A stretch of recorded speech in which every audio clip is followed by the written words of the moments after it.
Mukesh Ambani Reliance industries সরাসরি জানিয়ে দিল গত ৩ সপ্তাহ ধরে তারা রাশিয়া থেকে কোনো ক্রুড অয়েল কেনেনি এবং জানুয়ারি মাসেও কেনার কোনো পরিকল্পনা নেই। এই ঘোষণাই এই মুহূর্তে ভারতের রাজনীতি, কূটনীতি আর কর্পোরেট ক্ষমতার একাধিক স্তর খুলে দিয়েছে। কারণ এই বক্তব্য কোনো সাধারণ ব্যবসায়িক স্পষ্টীকরণ নয়, বরং এমন এক সময়ে দেওয়া বার্তা যখন ডোনাল্ড ট্রাম্প প্রকাশ্যে বলছেন নরেন্দ্র মোদী তাকে খুশি করার চেষ্টা করছেন এবং আমেরিকার তরফে ভারতের ওপর ট্যারিফের চাপ বাস্তব রাজনৈতিক বাস্তবতায় পরিণত হয়েছে। এই পরিস্থিতিতে ব্লুমবার্গের একটি রিপোর্ট দাবি করেছিল রাশিয়া থেকে ৩টি ক্রুড অয়েল ট্যাঙ্কার ভারতে এসে ঢুকেছে রিলায়েন্সের রিফাইনারিতে। সেই খবর ছড়িয়ে পড়তেই শাসক দলের অন্ধ সমর্থক মহলে উৎসব শুরু হয়েছিল।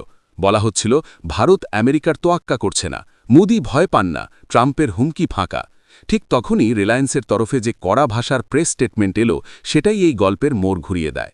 রিলায়েন্স বলল তারা তেল কেনেনি, রিপোর্টটি ভুল এবং এই ধরনের ভুয়ো খবর তাদের কর্পোরেট ইমেজ ক্ষতিগ্রস্ত করছে।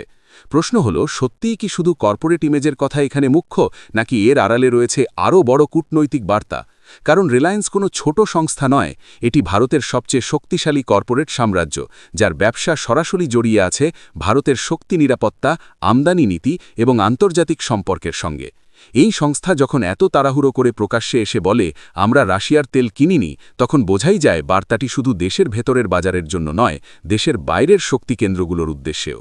এখানে মনে রাখা জরুরি, এর আগেই ভারত বিপুল পরিমাণে রাশিয়ার তেল কিনেছে, বিশেষ করে ইউক্রেন যুদ্ধের পর থেকে, যখন পশ্চিমী নিষেধাজ্ঞার কারণে রাশিয়া ছাড়ে তেল বিক্রি করতে বাধ্য হয়।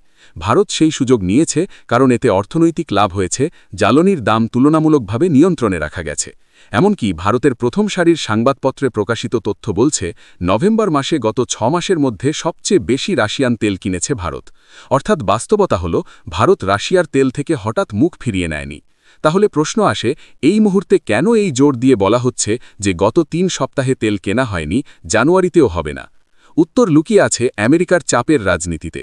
ডোনাল্ড ট্রাম্প স্পষ্ট করে বলেছেন, ভারত যদি রাশিয়া থেকে তেল কেনা বন্ধ না করে তাহলে ট্যারিফ চাপানো হবে।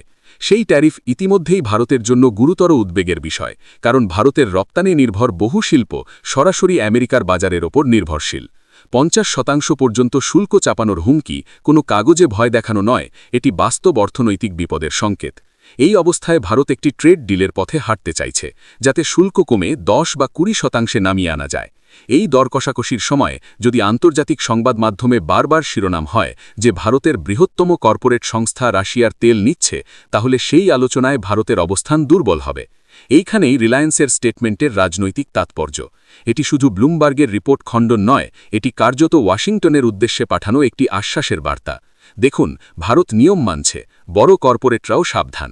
তাই বলা যায়, এখানে ইমেজ নষ্ট হওয়ার ভয়ে শুধু রিলায়েন্সের নয়, বরং ভারতের কূটনৈতিক ইমেজের প্রশ্নও জড়িয়ে আছে।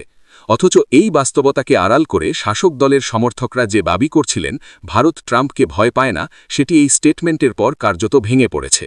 আরও একটি গুরুত্বপূর্ণ প্রশ্ন উঠে আসে, যদি সত্যিই ব্লুমবার্গের রিপোর্ট ভুল হয়, তাহলে এত বড় আন্তর্জাতিক সংবাদ মাধ্যম এমন রিপোর্ট করল কেন? তারা কি স্রেফ অনুমানের ওপর দাঁড়িয়ে লিখেছে, নাকি ট্যাঙ্কার মুভমেন্টের তথ্যকে অতিরঞ্জিত করেছে? আন্তর্জাতিক মিডিয়ার বিশ্বাসযোগ্যতা নিয়ে প্রশ্ন তোলা এক বিষয়, কিন্তু একই সঙ্গে এটাও সত্য, এই ধরনের রিপোর্টই আন্তর্জাতিক কূটনীতির মেজাজ তৈরি করে। তাই রিলায়েন্স এত দ্রুত প্রতিক্রিয়া দিয়েছে, কারণ নীরব থাকলে সেই ন্যারেটিভই প্রতিষ্ঠিত হতো। এই প্রেক্ষাপটে রাজনৈতিক প্রতিক্রিয়াও এসেছে। বিরোধী শিবিরের নেতারা প্রশ্ন তুলেছেন, যদি সত্যিই ভারত স্বাধীনভাবে সিদ্ধান্ত নিতে পারে, তাহলে কেন এত ব্যস্ত হয়ে এই খণ্ডন? কেউ কেউ বিদ্রূপ করেছেন অন্ধ সমর্থকদের, যারা কয়েক ঘণ্টার ব্যবধানে নিজেদের দাবির উল্টো ছবি দেখতে বাধ্য হয়েছেন। কারণ সকালে বলা হচ্ছিল ভারত রাশিয়ার তেল কিনছে, বিকেলে বলা হচ্ছে আমরা কিনিনি, কিনবও না। এই দ্বৈত বার্তা সাধারণ মানুষের কাছে বিভ্রান্তিকর হলেও ক্ষমতার অলিন্দে এর স্পষ্ট অর্থ আছে। সবচেয়ে বড় প্রশ্নটি থেকে যায় নরেন্দ্র মোদীর নীরবতা নিয়ে। যখন ট্রাম্প প্রকাশ্যে বলেন মোদি তাকে খুশি করার চেষ্টা করেন, তখন সরকারিভাবে কোনো দৃঢ় প্রতিবাদ শোনা যায় না।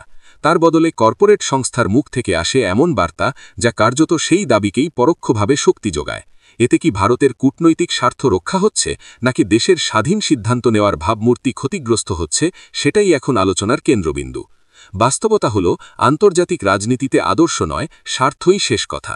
ভারত যদি কয়েক মাসের জন্য রাশিয়ার তেল কমিয়ে দেয়, তাতে অর্থনৈতিক কিছু ক্ষতি হলেও যদি ট্রেড ডিলের মাধ্যমে বড় বাজারে সুবিধা মেলে, তাহলে সেই সিদ্ধান্ত শাসক গোষ্ঠীর কাছে যুক্তিসঙ্গত বলেই মনে হবে। কিন্তু এই সিদ্ধান্তের রাজনৈতিক মূল্যও আছে। কারণ এতদিন যে দাবি করা হয়েছে ভারত কারোর চাপে নতি স্বীকার করে না, এই ঘটনা প্রবাহ সেই দাবিকে প্রশ্নের মুখে দাঁড় করাচ্ছে। রিলায়েন্সের স্টেটমেন্ট তাই শুধু একটি কর্পোরেট ব্যাখ্যা নয়, এটি সমসাময়িক ভারতের ক্ষমতার বাস্তবতার প্রতিচ্ছবি, যেখানে কর্পোরেট স্বার্থ, কূটনৈতিক চাপ এবং রাজনৈতিক ন্যারেটিভ একে অপরের সঙ্গে জড়িয়ে যায়। এই জটিল বাস্তবতায় সত্য আর প্রচারের ফারাক বোঝা কঠিন হয়ে ওঠে।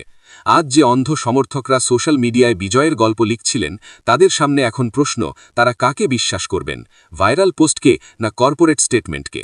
এই ঘটনাই আবার মনে করিয়ে দেয় যে রাজনীতিতে অন্ধভক্তি শেষ পর্যন্ত বিব্রতিই ডেকে আনে। কারণ ক্ষমতার খেলা কখনো সোজা সাপটা নয়, এখানে কথার আড়ালে কথা থাকে, নীরবতার মধ্যেও বার্তা লুকিয়ে থাকে। রাশিয়ার তেল নিয়ে এই বিতর্ক সেই বার্তাই স্পষ্ট করেছে যে ভারত এই মুহূর্তে এক সংবেদনশীল কূটনৈতিক দড়ির ওপর হাঁটছে, যেখানে একদিকে অর্থনৈতিক স্বার্থ, অন্যদিকে কূটনৈতিক চাপ, আর সেই দড়ির নিচে পড়ে যাচ্ছে বহু প্রচারমূলক দাবি। এই বাস্তবতা সামনে রেখে প্রশ্ন থেকেই যায়, ভারত কি সত্যিই স্বাধীনভাবে সিদ্ধান্ত নিচ্ছে, নাকি বড় শক্তির চাপ মেনে নীতির রং বদলাচ্ছে? উত্তর সময় দেবে। আপাতত রিলায়েন্সের বক্তব্য স্পষ্ট করেছে, গল্পটা যতটা সরল বলে দেখানো হচ্ছিল, আসলে ততটা নয়। বন্ধুরা, এই বিষয়ে আপনারা কি মনে করেন? কমেন্টে অবশ্যই জানাবেন, এবং আমাদের বিশ্লেষণ ভালো লাগলে রিসার্চ বাংলা নিউজ ইউটিউব চ্যানেলটিকে সাবস্ক্রাইব করে আমাদের পাশে থাকুন। ধন্যবাদ।